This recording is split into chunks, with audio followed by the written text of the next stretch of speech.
बिस्मिल्लाहिर्रहमानिर्रहीम अस्सलाम वालेकुम दोस्तों, वेलकम करते हैं इमरान ऑफिशियल में वो तमाम मेरे गैर मुल्की मतवज्जो हों जो सऊदी अरब में रह रहे हैं या सऊदी अरब जाना चाहते हैं।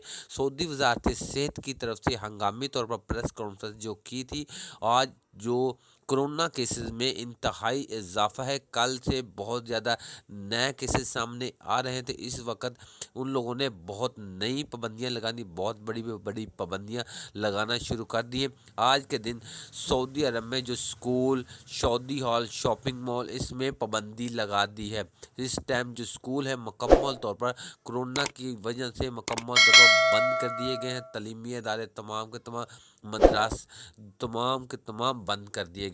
तो फ़्लाइट ऑपरेशन जो अफ़गानिस्तान के लिए भी मुकम्मल तौर पर पाबंदी लगा दी गई है। तो इंडिया और पाकिस्तान का भी लिस्ट में नाम शामिल किया गया।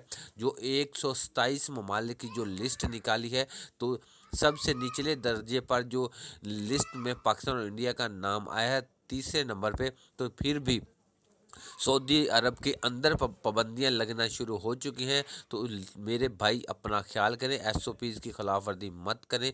तो इस तरह अगर हालात रोज़ ब रोज़ बिगड़ते नज़र आ रहे हैं, तो रोज़ 40-50 केसेस में इजाफा हो रहा है। तो फ्लाइट ऑपरेशन बंद होने का ऐलान इन लोगों ने कर दिया है।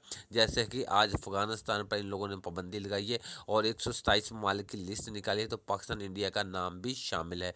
तो आप सफ़र करना चाहते हैं तो जल्द से जल्द सफ़र कर लें, नहीं तो फ़्लाइट ऑपरेशन बंद 1 या 2 दिन के अंदर होने वाला है। सऊदी वज़ारत सेहत की तरफ से ख़तरे की घंटी बज चुकी है।